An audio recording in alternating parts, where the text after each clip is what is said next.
이제 말씀을 나눕니다. 이 말씀이 여러분들의 삶의 구체적인 방향과 방법과 주님의 지혜와 능력이 되시기를 축원합니다. 아멘. 우리가 지난주에 이어서 본 말씀은 과연 우리가 어떤 존재인가라는 부분이에요. 본이 톨스토이의 이야기를 통해서 살펴본 우리와 성경의 율법이 우리를 말씀하고 있는 부분을 살펴보니 아주 형편없고 또 소망이 없고 그런데도 정신 못 차리는, 그래서 성경이 말하는 의인은 없나니 하나도 없다라는 이 말씀에 그 누구도 부인할 수 없는 바로 그 존재가 우리라는 사실을 알았습니다. 그러면 어떻게 할 것인가? 그러면 우리는 어떻게 해야 되는 것인가? 그래서 오늘 본문의 말씀이 어떻게 해야 되는지에 대한 방법을 알려주는 겁니다. 그리고 그 말씀의 시작이 이제는 이라고 의미심장하게 말하고 있습니다. 성경에 기록되어진 모든 말씀은 1.1획도 무의미한 내용이 없습니다. 여기 이제는 이라는 이 말 속에는 과거가 어찌 되어졌든 지금부터 이런 의미도 있겠고, 여기서 말씀하고 있는 이제는 그러므로라는 뜻이기도 할 것입니다. 영어로는 but now 라고 시작을 합니다. 지금까지는 소망이 없고 지금까지는 형편없었습니다. 그런데 이제는, 그러니까 성경이 제시하는 이 방법이 무엇인지를 살펴보자라는 겁니다. 여기 오늘 본문 말씀에 율법 외에 하나님의 한 의가 나타났다라는 해결책을 제시합니다. 우리 안에서는 결코 나타날 수 없는, 내놓을 수 없는 그러한 해결 방안입니다. 하나님이 주시는 해결 방안. 그래서 이 해결 방안은 위로부터 주어진 것입니다. 우리끼리 옆으로, 앞으로, 뒤로 결코 내놓을 수도 받을 수도 없는 우리를 살리는 해결 방안을 하나님으로부터 하나님께서 하나님의 자리에서 우리에게 보내주셨다라는 겁니다. 율법 외에 하나님의 한 의가 나타났으니 율법과 선지자들에게 증거를 받은 것이다. 이것이 말입니다. 어느 한순간에 우발적으로, 도발적으로, 즉흥적으로 주어진 게 아니라 오랜 시간을 통하여서 하나님의 말씀인 율법과 그리고 그 말씀을 전하는 선지자들, 사람들에 의하여서, 그래서 율법과 선지자들을 한마디로 표현하면 그것이 바로 구약성경입니다. 39권의 구약성경이 하나같이 뭘 증언하고 있는가? 이 구약성경 39권이 하나같이 뭐를 나타나고 있는가?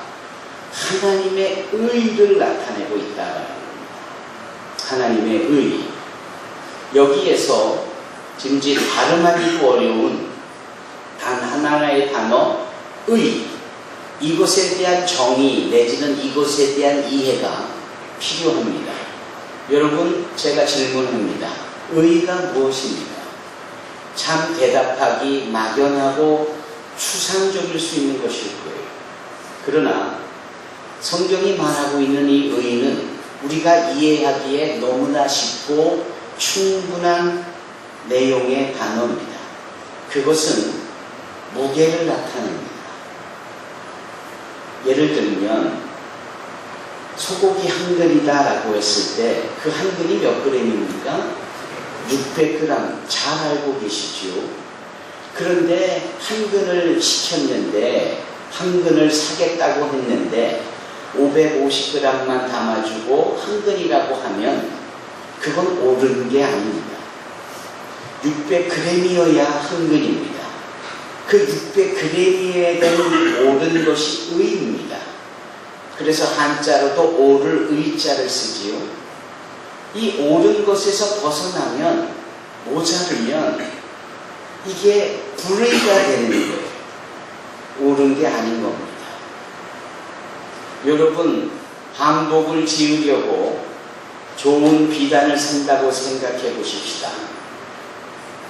한 마, 두 마, 세 마를 쭉쭉쭉쭉 늘려가며 사는데 계산을 조금씩 잘못하면서 그 전체 사여야 될 비단의 길이를 줄였다고 생각해 볼 때 그 길이가 짧은 것도 옳은 곳에서 벗어난 불의가 되는 겁니다. 요즘은 과자값이 왜 그리 비싼지요? 멋지게 디자인되어 있지만 비싼 돈 줘서 사보면 중량이나 개수를 줄이려고 별의별 짓거리를 그 안에 해놓은 것을 보게 됩니다. 개수가 모자르는 것도 불의입니다. 그러니까 의는 뭐냐? 정량이어야 되는 무게, 정수치가 해야 되는 바른 길이, 개수도 딱 들어맞아야 되는 것. 여러분, 나라님을 뽑고 지도자를 뽑을 때 적어도 준법 정신이 투철해야 되고 자기가 한 말에 대해서는 책임도 져야 하고 그래도 그런 정도의 사람이라면 살아온 삶의 흔적이 누구나 상식적으로 봐도 깨끗해야 되고 모범이 되어야 하는데 뭐 지도자라고 추천되어진 분이 세금도 내지 않고 아들을 군대 보내지도 않고 돈 벌겠다고 싼 땅을 사서 묵혀놨다가 비싼 값에 파는 투기를 하지 않나, 남의 논문을 베껴서 표절하지를 않나, 의로운 사람이라고 볼 수가 없는 겁니다. 그래서 불의한 것이 투성이에요. 그런 걸 보면 수치와 무게와 중량을 넘어서 사람의 인격적으로 봤을 때 상식적인 것이 이게 의인 겁니다. 바른 말을 하고 바른 표현을 할 수 있는 게 의인 거예요. 이게 벗어나면 불의입니다. 제가 남 얘기를 하는 겁니까? 아내로서 남편에게 잘못하면 불의입니다. 남편이 돈을 잘 벌어다 주지 않고 번 돈으로 자기 쾌락을 즐기는 데 쓰고 집안의 재정 상태가 어쩐지 돌아보지도 않고 불의한 남편이고 불의한 가장입니다. 학생으로서 공부 열심히 해야 되는데 공부 시간에 졸기 일수고 선생님의 숙제를 안 하기 일수고 친구들과 장난하고 시험 볼 때에 컨닝하고 정확한 데서 벗어난 불의입니다. 예배가 10시 반부터 찬양 경배로 시작된다라고 했을 때 그 시간에 맞춰 준비된 마음으로 와야 의로운 성도지. 와도 억지로 도수장에 끌려가는 양처럼 소떼처럼 그렇게 질질 끌려 늦게 오는 것들, 이런 모든 내용들이 다 불의입니다. 이런 점에서 볼 때 우리가 불의 없이 지금까지 살았는가라는 것을 볼 때 자유하지 못해요.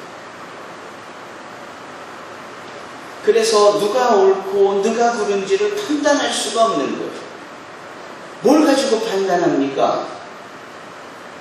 공부를 많이 해서 법조계에 있다라면 다 의로울까요?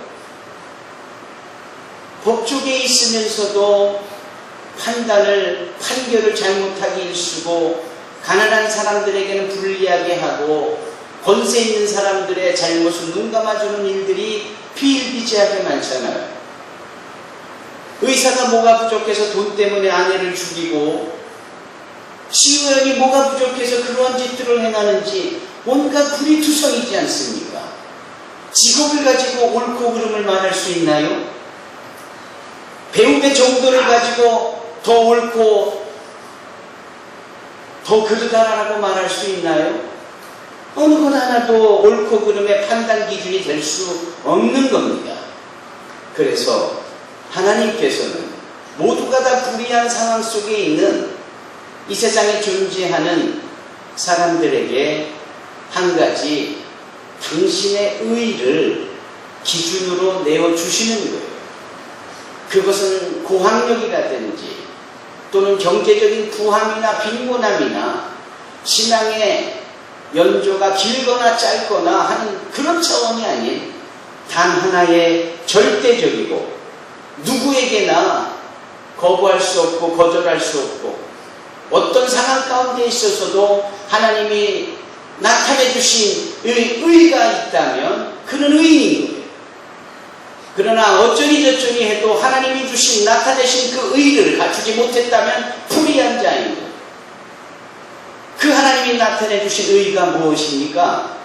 사도 바울이 말하고 있는 겁니다. 곧 예수 그리스도를 믿는 것이 하나님이 나타내 주신 의다라는 거예요.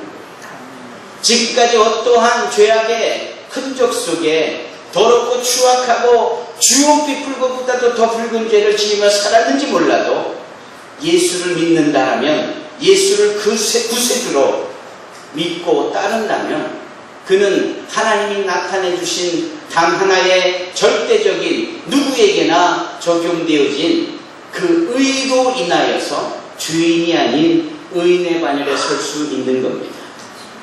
아무리 선한 일을 하고 많은 사람을 돕고 사회에서 세상 사람들의 입에 오르내리며 존경받는다 해도 하나님께서 나타내신 의와 상관없다면 그는 불의한 자입니다. 이것을 사도 바울은 오늘 너무나도 단순하고도 선명하고 분명한 말씀으로 우리로 하여금 어떻게 의인이 될 수 있는지를 말씀하고 있습니다. 사랑하는 성도 여러분, 다시 한번 21절로 22절의 말씀을 다 같이 마음을 같이해서 함께 읽기를 원합니다. 이제는 율법 외에 하나님의 한 의가 나타났으니 율법과 선지자들에게 증거를 받은 것이다. 곧 예수 그리스도를 믿음으로 말미암아 모든 믿는 자에게 미치는 하나님의 의인이 차별이 없느니라. 아멘. 옛날 바벨론 제국에 벨사살이라는 왕이 있었습니다. 이 벨사살 왕은 느부갓네살 왕의 아들이에요. 아시다시피 이스라엘 백성들이 하나님의 징계를 받아 포로로 끌려가 70년으로 노예 생활과 처절하고 비참한 삶을 살아야만 했었을 때입니다. 반면에 바벨론은 천하를 호령했습니다. 무소불위의 권세를 지닌 느부갓네살과 또 그의 아들 벨사살은 두려울 것이 없었고 무서울 것이 없었고 늘 호화호식하며 허구한 날 잔치를 베풀었습니다. 수많은 사람을 데려다가 잔치를 엽니다. 사람이라는 것이 죄악의 본능이 있어서 그런지 같은 일을 하다 보면 그것이 재미가 없는 거예요. 그래서 조금 더 자극적인 것을 추구하는 겁니다. 술 마시는 것도 옳지 못하는데 술을 마시는 것이 이제 시시하니까 소위 이술저술을 짬뽕해서 폭탄주라는 이름까지 만들어서 어떻게 해서든지 더 강렬하게 취해보려고 하는 모습과 다르지 않습니다. 난잡한 성행위가 늘 계속되어지니까 이것 또한 재미가 없으니까 아예 이성하고의 관계가 아닌 동성애를 즐기는 것도 동일한 이야기입니다. 잔치를 베풀고 서로 부어라 마셔라 재미가 없어요. 그래서 그들이 뭐합니까? 저 예루살렘에서 찬탈하고 늑탈한 거룩한 성전에서 사용되는 성구, 금으로 된 장, 컵, 그릇들을 가져다가 하나님을 예배할 때 사용했던 그 거룩한 도구들에게 술을 붓고 그걸로 마시기 시작하는 겁니다. 바로 그때에 이 벨사살 왕의 정면에 분벽, 아주 멋지게 장식되어진 그 벽에 느닷없이 사람의 손의 형상이 등장되는 겁니다. 그리고 글이 쓰여지는 거예요. 사람의 손의 형상이 나타나 글이 쓰여지는데 본 적 없는 글, 아무도 이해하지 못하는 글. 그러나 왕을 비롯하여 그 술자석에서 부어라 마셔라 흥청댔던 수많은 사람들이 마음이 높고 넓적다리가 후들대고 두려워한 만큼 표적이 나타나는 겁니다. 누구도 해석하지 못하는 그때에 영적으로나 지적으로나 육적으로나 탁월한 다니엘이 초대가 되어져서 그 말씀을 해석합니다. 메네 데겔 우바르신. 메네는 무엇이고 데겔은 무엇이고 바르신은 무엇이냐? 메네는 왕이여 하나님께서 당신의 행함에 대해서 하나 둘 셋 카운트를 해보니 의로울 것이 하나도 없는, 하나님이 당신에게 이만큼의 숫자를 원했건만 모자라도 현저히 모자르니 메네라고 쓰신 것이다. 대개는 무엇이냐? 하나님이 당신의 인생의 무게를 이만큼 요구하셨건만 하나님의 저울에 달여보니 정량에 훨씬 못 미치는 무게다. 그러므로 말씀, 하나님이 당신을 멸절하십니다. 그것이 바로 메네 데겔 우바르신이었습니다. 의로움을 찾고자 숫자를 세보니 없는 거예요. 의로운지 그 정량을 재보니까 훨씬 못 미치는 함량 미달이에요. 그러기에 하나님이 쳐내신다라는 거예요. 그 소리를 듣고 이 벨사살이 얼마나 낯빛이 의젓했습니까? 바로 그날 밤 그는 다리오라는 자에 의해서 암살당하고 맙니다. 그리고 그 바벨론은 다리오 왕의 시대가 열립니다. 이 다니엘서에 나오는 한 역사의 부분만 보더라도 지금도 하나님은 불꽃 같은 눈동자로 우리를 보시며 우리의 의를 찾고 원하세요. 과연 우리의 삶의 무게가 의로운 행동들의 것들이 그런데 앞만 봐도 모자란 투성이니, 그러나 사랑의 하나님께서는 우리를 내버려두고 멸절하시기보다 당신의 독생자를 십자가에 달아 죽게 하심으로 이것을 믿어야 하는 단 하나의 의로운 기준을 우리에게 나타내신 겁니다. 그래서 누구든지 예수를 믿기만 하면 멸망치 않고 영생을 얻게 되어지는 것이요, 하나님 앞에 의라 칭함을 받는 겁니다. 저와 여러분들이 여기 모인 모든 어린 영혼으로부터 온 가족, 1층에서 2층에서 예배드리는 모든 분들이 심지어 복중에 있는 잉태되어진 생명까지도 예수의 구세주 되심을 믿고 의인의 반열에서 영생 복락을 누리며 그렇게 의인으로 이 땅에 살아가면서 하나님의 거룩한 표적들이 날마다 나타내시기를 주님의 이름으로 축원합니다. 기도하겠습니다.